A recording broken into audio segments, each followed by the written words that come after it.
नागपूरभरात जे मोठे सट्टे चालवणारे आहेत, दारू विकणारे आहेत, गांजे विकणारे आहेत, गांजे पिणारे लोक आहेत, अशा सगळ्यांचा हा एन्क्रोचमेंट होता। म्हणजे नाल्यातला पूर्ण गडगडा त्यांनी काढला, पूर्ण रोडवर टाकून ठेवलेला आहे की स्मार्ट सिटीला लेटर देऊ हा कॅमेरे लावले, पण असं लक्षात येते की हे कॅमेरे कित्येक दिवसांपासून बंद आहे।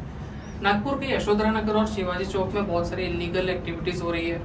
एनक्रोचमेंट करके ड्रग्स, गांजा, वहाँ का सप्लाई, उसके बाद पीली नदी का कोई काम हुआ नहीं है। उसके बाद वहाँ पे रास्ते की हालत भी ठीक नहीं है, ऊपर से पाइपलाइन की भी समस्या है। ना ही डिवाइडर पे कोई प्लांटेशन है, ना ही रास्ते के आजू बाजू कोई प्लांटेशन है, ना ही कोई स्ट्रीट लाइट वर्किंग है।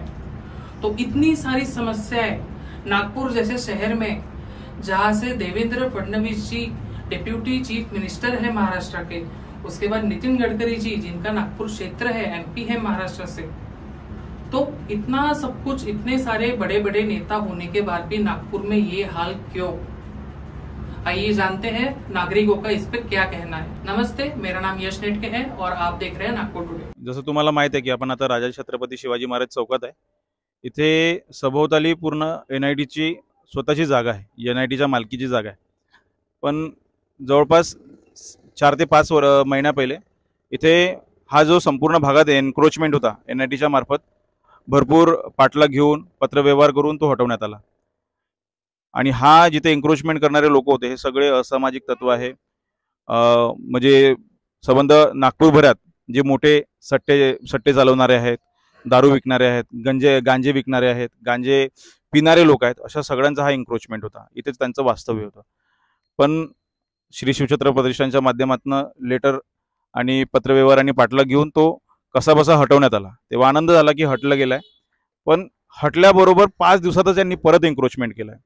आपण व्हिडिओमध्ये बघूच का हा एन्क्रोचमेंट किती अजून वाढला आणि आता पूर्ण ताकदीने वाढलेला आहे की त्यांना लक्षात आलं आहे की आता आम्हाला कोणी रोखणार नाहीये, टोकणार नाहीये। त्यानंतरही आम्ही त्याच्यामागे पाठलाग घेतला। मागच्या कित्येक महिन्यापासून पोलीस स्टेशन, एनआयटी, एनएमसी इथे सगळ्यांना सांगण्यात आलं, अधिकाऱ्यांना सांगण्यात आलं, पण त्यांच्याकडनं अजूनपर्यंत कुठलीच कारवाई करण्यात आली नाही।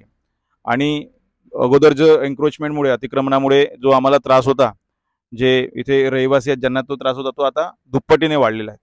इथेच लागूनच सट्टा खेळला जातो, इथेच वडाच्या झाडाखाली सगळे जे असामाजिक तत्व आहे बसून गांजा पितात, दारू पितात, हुल्लडबाजी करतात, मुलींना ये जायला खूप त्रास होतो, सज्जन शक्ती जी आहे ती वावरताना त्यांना त्रास होतो। हा सगळा भाग आपल्याला लक्षात येत आहे की या एन्क्रोचमेंटमुळे झालेला आहे। परत एक याच वस्तीला लागून पिवळी नदी म्हणून आमची एक नदी आहे। म्हणजे मला असं लक्षात आहे की माझं आता वय 31 वर्ष आहे। 31 वर्षा जेव्हा मी 5 वर्षाचा होतो, आमचे घरचे सगळे लोक सांगतात की या नदीचा पाणी प्यायला आणायचे, अशी ही एक नदी सुंदर आणि सुजल अशी नदी होती। नंतर काही डेव्हलपमेंटचं नाव सांगून हा नदीचा पाणी जो आहे, पात्र जे आहे ते घाणेरडं करण्यात आलं। आता असं लक्षात येत आहे की याच्याकडे दुर्लक्ष केल्यामुळे या नदीचं पूर्ण पाणी थांबलेलं आहे आणि त्या नदीला नाल्याचं स्वरूप आलेलं आहे। आणि हा पाणी नाल्याचा थांबल्यामुळे सगळा जो मच्छर आणि मॉस्किटो आणि हे जे काही जंतू आहेत हे सगळे वस्त्यांमध्ये पसरत आहे। वस्तींमध्ये सगळ्या म्हणजे योगी अरविंद नगर, पांडे वस्ती, पवन नगर, शिवशक्ती नगर, यशोधरा नगर, इकडे सगळीकडे मलेरिया, डेंग्यू, कॉलरा, डायरिया अशा सगळ्या बिमाऱ्या अतोनात पाहायला मिळतात। आणि जर तुम्ही वस्ती निहाय फिराल तर तुम्हाला लक्षात येईल की इथे मलेरियाचे पेशंट जास्तीत जास्त आहेत। 1-2 तर केसेस माझ्या अशा लक्षात आहे की डिसेंबरमध्ये मलेरियामुळे दगावलेले आहेत। आणि माझं ठाम मत आहे की त्याचं कारण फक्त नदीचं पाणी थांबलेलं आहे। मागे कंप्लेंट करून नदीमध्ये खूप मोठा शेवाळ तयार होता, कंप्लेंट करून तो शेवाळ हटवण्यात आला, पण त्यालाही खूप मेहनत घ्यावी लागली, पण तरी तो पाणी अजून निचरा झालेला नाहीये, पाणी अजूनही चालत नाहीये, तो तसाच्या तसा थांबलेला आहे। आणि त्याच्यामुळे हा मच्छराचा जो हैदोस आहे तो अगदी वाढलेला आहे। याच्यामुळे प्रशासनाने लक्ष द्यावं अशी विनंती आहे। अभी जो प्रभाग क्रमांक 3 है, यहाँ पे यानी अभी कुछ साल 1 साल यानी 6 महीने हो गए कि रोड का काम पूरा हुआ है, लेकिन रोड का काम पूरा होने के पहले से ही यहाँ पे रोड के लिए काफ़ी समस्या होती थी। जैसा हम प्रतिष्ठान के जितने भी कार्यकर्ता है उसके पीछे लगे रहते थे प्रत्येक की रोड का काम का 300 दिन का टेंडर में लिखा हुआ था, वो 300 दिन पार होने के बाद भी आधा काम भी नहीं हुआ था। उसके बाद भी drain system, RCC drain system का उन्होंने बोला था कि आरसीसी ड्रेन सिस्टम टेंडर में बनेंगी। उसके बाद एक साइड आरसीसी ड्रेन सिस्टम बनी और उसके बाद में एक साइड में पाइप डाल दिए। अब पाइप डालने के बाद जो ड्रेन के जो चेंबर होते हैं उस चेंबर में होल वाले यानी बारिश का जो पानी है वो ड्रेन के माध्यम से बाहर निकल जाए, इसलिए वो ड्रेन बनाई जाती है। इन जो ड्रेन के चेम्बर के जो ढक्कन होते हैं वो पूरे पैक ढक्कन लगाए गए। सभी ढक्कन अपन चेक करेंगे, यहाँ पे फोटोग्राफी अगर करेंगे तो पता चल जाएगा कि पूरे ढक्कन जो है वो पैक है, यानी पानी जाने के लिए कहीं भी जगह नहीं है। रोड बनने के बाद 16 मार्च को एक मुसलधार बारिश आई थी यहाँ पे, यानी वो सिर्फ बारिश का एक झलक बोल सकते, एक ट्रेलर था। उस ट्रेलर में ही जो रोड के आजू बाजू रहने वाले जो घर रहते हैं, रहवासी रहते हैं, उनके घरों में पानी गए थे। उसके सब फोटोज वगैरह, वीडियोस वगैरह सब निकाल के रखे हुए हैं। तो उसका एक पत्र भी एनआईटी को दिया है कि ये ड्रेन तुम जल्द से जल्द उसको ठीक करना चाहिए, उसमें गड्ढे वाले ढक्कन लगाना चाहिए और जो भी उसमें चीज़ें रहती है वो सब करना चाहिए। तो अभी तक वो भी कुछ किया नहीं है। और बारिश अभी जैसे जून स्टार्ट हो जाता है, बारिश शुरू हो जाती है, ये बारिश जब शुरू हो जाएंगी तो सभी के घर में पानी जाना निश्चित है। उसके बाद भी कोई कार्रवाई यहाँ पे हो रही नहीं है। तो वैसे ही जैसा रोड बनता है तो उसका देखेंगे कि जो डिवाइडर का काम है वहाँ पे पेड़ लगाना था, वो भी नहीं लगा है। और जो पेड़ की जगह रहती है वो भी उन्होंने प्रॉपर जो राउंड अप उन्होंने करना चाहिए वो सब चीज़ें नहीं की है। तो ये सब चीज़ें, ये सब इशू यहाँ पे हुए हैं, तो प्रशासन ने यहाँ पे ध्यान देना चाहिए। आता इथे समोरच तुम्ही जसं आले असेल, तिथे एक शिवशक्तीनगर नावाची वस्ती आहे। त्या वस्तीला लागून एक नाला आहे।